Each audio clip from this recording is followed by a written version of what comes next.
Ndërkohë ne mbetemi tek I njëjti argument, lidhemi me avokatin Genc Gjekuta. Përshëndetje avokat. Përshëndetje, mirëdita. Si e komentoni ju situatën e krijuar deri në këto momente? Por unë, ashtu si që mendoj unë edhe një opinion I marrë nga kolegët, ky ishte kulmimi ky nuk ishte një rast epizodik. Diskriminimi I mbrojtjes si institut dhe avokatëve në procesin penal është kthyer në një mod në gjykatat dhe prokuroritë shqiptare. Imagjinoni që një sjellje e tillë është sistematike, avokatët është bërë mod në prokurori, nuk qasin brenda në prokurori, po duhet të hedhin siguria në postë, hedhin dokumentat në një kosh, edhe të mblidhen, ndërkohë që avokati është një figurë procedurale, nuk është as familjar I pandeurit, as I pandeuri. Avokati është një hall kaq e rëndësishme sa që e bën procesin të parregullt ligjor, e bën të palishëm nëse nuk është I pranishëm avokati. Dhe ne kemi mbërritur në një ditë të tillë kur Ulian Bajrami, një nga avokatët më të përgatitur edhe me një avokat me etikë personale, po edhe profesionale, e kupton, I cili drejtohet prokurorit se do të merret me të nëpërmjet një kallëzimi, dhe këtu është gjithë thelbi I problemit, që I vetmi instrument, pra avokati nuk bën vetgjyqësi, sidomos në rastin konkret. Avokati ka qenë në seancë gjyqësore, ka parë pamjet filmike të cilat nuk përkojnë me rrethanat që përshkruan prokurori. Dhe në këtë moment gjendemi përpara paraqitjes së rrethanave të rreme, për të cilat avokati jo vetëm që duhet ta bënte, po e ka obligim ligjor, detyrë ligjore, që në momentin kur ai konstaton gjatë mbrojtjes nga ana e prokurorit, paraqiten rrethana të rreme, pra tjetër gjë shikohet në materialin filmik dhe tjetër gjë thuhet nga prokurori, është obligim ligjor, detyrim ligjor I avokatit që ti drejtohet organit të akuzës, bilet një rrethi tjetër, sepse aty prokurori ka qenë Elbasan, që ta investigojë rastin, sepse ju po e shikoni jo vetëm në të gjitha çështjet, ka ankesa që prokuroria çedon në vërtetësinë e fakteve, në manipulimin e dëshmitarëve, në manipulimin e dokumentave, në manipulimin e ekspertëve, dhe kjo është kthyer mode pa parë ndonjëherë në këto përmasa. Madje, më lejoni t'u them që sot ka prokuror dhe gjyqtar, të cilët kur nuk ju pëlqen mbrojtja, sepse ju duhet dini, duhet të bëjë prokuroria e përgjithshme një kontroll, edhe gjyqësorit të shikojnë gjyqtarët dhe prokurorët, kush janë avokatët që me një prokuror ka 60% të çështjeve në mbrojtje, dhe shikoni zgjidhjet e çështjeve, ose gjyqtarët, dhe arrin deri këtu sa thonë, mos më hajde më me këtë avokat, sepse duan avokatin e tyre. E qartë. Kjo është situata, topi në fakt nuk është në këmbët e avokatit, topi është në fushën tjetër të prokurorit në rastin konkret, edhe të gjykatës, e cila është bërë palë me prokurorin, duke thënë avokatit që është herë e fundit dhe do të zëvendësoj, duke shantazhuar në detyrë, por është në krahun e prokurorisë, për të cilën prokuroria e përgjithshme do të caktojë një grup prokurorësh, dhe që të fillojnë hetimin e këtij rasti. Ky rast është skandaloz, është një goditje fatale. Ju kuptoj avokat. Institutit të mbrojtjes, pa të cilin procesi nuk mund të ecë. Ku është kufiri ligjor midis fjalës së lirë të mbrojtjes dhe shpifjes apo kërcënimit? Atëherë edhe një herë, ti thuash prokurorit do bëj kallëzim penal, do të thotë do të çojë në prokurori. Pra kjo nuk kemi të bëjmë me vetgjyqësi. Në të kundërt, prokurori deklaron ti do arrestohesh, I thot avokati. Ky është kërcënim, ky është intimidim në detyrë. Dhe për shkak të ligjit, që ta dini, prokurori, gjyqtari edhe avokati barazohen si figura procedurale ndaj intimidimit, cënimit fizik dhe mbrojtjes që I jep ligji. Pra janë figura të barabarta. Në teori, praktikisht, gjykat dhe prokurori janë në marrëveshje dhe kjo marrëveshje kriminale në dëm të drejtësisë është thelbi I gjithë problemi që e kanë zhbër institutin e avokatisë, se të jesh I mbrojtur dhe të kesh avokat janë dy gjëra krejt të ndryshme.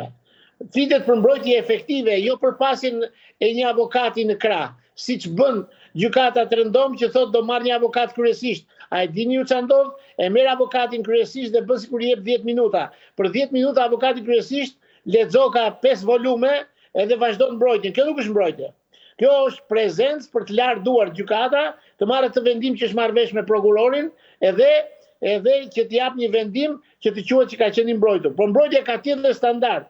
Po të marrësh jurisprudencën e Strasburgut dhe të gjithë praktikën gjyqësore, mbrojtja duhet të jetë efektive. Pra mbrojtje e cila evidenton shkeljet në proces.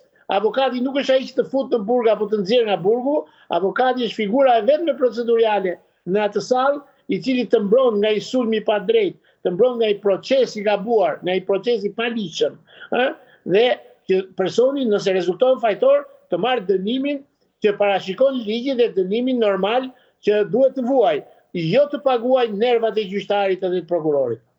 Nga ana tjetër, a ka patur raste të ngjashme në Shqipëri ku avokatët kanë kaluar kufijtë e etikës gjyqësore dhe janë ndëshkuar për sjellje të papërshtatshme? Shiko, nuk e di, problemi është që ka pas avokat të proceduar për vepra penale në detyrë.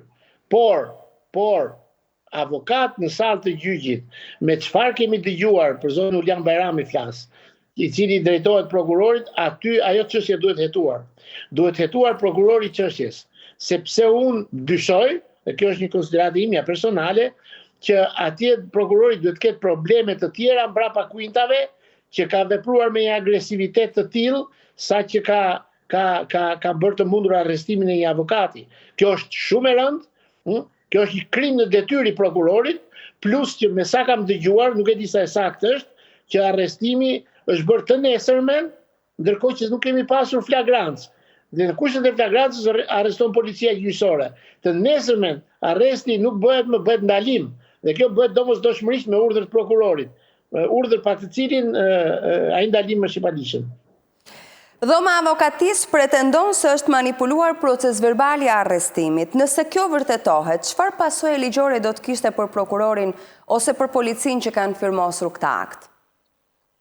Tashti, unë prandaj u thash që gjykata është ajo e cila mban radhën në gjykim, konstaton aktet, verifikon deri në një pretendimet e palëve, dhe një pretendim i tillë i avokatit do ta çonte gjykatën në një pushim të shkurtër, sa të merrte kohën e saj që të verifikonte thënien e avokatit.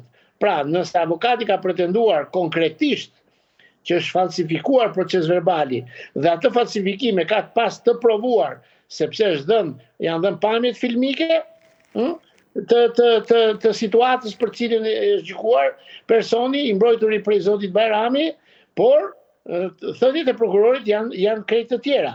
Dhe në këto kushte gjykata, në vend që të bënte këtë investigim, pra të konstatonte, të verifikonte thëniet e avokatit, e kupton, nuk e ka luajtur këtë rol, por i ka hapur rrugën prokurorit, dhe siç është bërë mod, prokurori shkon me gjyqtarin, e kupton, dhomë të këshillimit në gjyq, në zyrën e gjyqtarit, rrin me orë të tëra atje, ndërkohë që avokati poshtë kontrollohet si një delinkuent, edhe rri atje te policia dhe pret të dëgjoj marrëveshjen e prokurorit me gjyqtarin. Ditë më të zezë në drejtësinë shqiptare nuk ka pasur. Dhe kjo është një goditje e cila nuk është individuale për zotin Bajrami, ky është një mesazh që jepet nga gjykata dhe prokuroria mbrojtjes, e cila e kanë intimiduar në tentativën e tyre që ata të jenë qetë në vendimarrjet e paligjshme të tyre dhe avokatët të mos ndihen pasi mund të përballen me situata të tilla. Ky është një shantazh, po jo vetëm shantazh, është një shantazh i zauruar, pra i çuar deri në fund. Dhuna verbale është e palejueshme në instancë gjyqësore, pastaj arrestimi i avokatit, po unë besoj që ky akt nuk do të ngelet këtu, do të dalin personat përgjegjës, qofshin gjyqtar, prokuror, polic, oficer policisë gjyqësore. Pra, pretendimi i zotit Bajrami do të bëj kallëzim penal, për mua kallëzimi është i bërë. Çfarë rrezikon avokati aktualisht, zoti Gjokutaj? Çfarë rrezikon dhe për çfarë veprash mund të akuzohet, po themi? Po shikoni që kanë shkruar, kanosje, thotë. A mund tjetë kanosja është, shiko, kanosja ka tjetër kuptim. Ti thua tjetrit, do të bëj kallëzim penal, nuk është kanosje. Sepse të tilla do ishin të gjitha kallëzimet që bëhen në për policie dhe në për prokurori që bëhen. Dhe kallëzimi dhe fakti që ai ka denoncuar seancë gjyqësore ishte detyrimi i gjyqtares ta verifikonte dhe po të konstatonte që fjalët e avokatit ishin të vërteta, kjo gjyqtare duhet të bënte edhe një relacion prokurorisë që kam konstatuar vepër penale të falsifikimit apo çfarë mund të jetë. Kjo është rruga ligjore.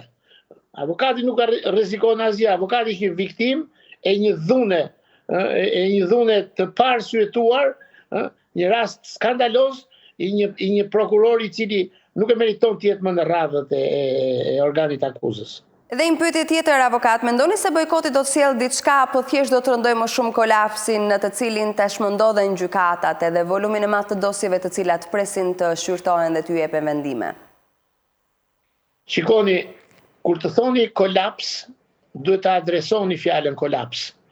Kolapsi është shkaktuar nga harta e re gjyqësore, është shkaktuar nga këta gjyqtarë dhe këta prokuror që i mbajnë çështjet në duar, i mbajnë në duar deri në infinit, derisa të kënaqet interesi i tyre, dhe kolapsi nuk e shkakton asnjëherë avokati, sepse ligji e ka të zgjidhur problemin me avokatin, avokati gjobitet, pezullohen afatet e paraburgimit për personat në rastet penale, pra vetëm avokati nuk ka lidhje me kolapsin e dosjeve. Dhe kolapsi është, të thash, produkt i prokurorëve dhe i gjyqtarëve të papërgjegjshëm, të cilët të ndihmuar edhe nga kjo reformë, kjo pseudo-reformë në drejtësi dhe nga harta e re. Harta e re gjyqësore e cila ka paksuar numrin e gjykatave duke shtuar ngarkesën me gjyqtarë më pak, po me çështje më shumë.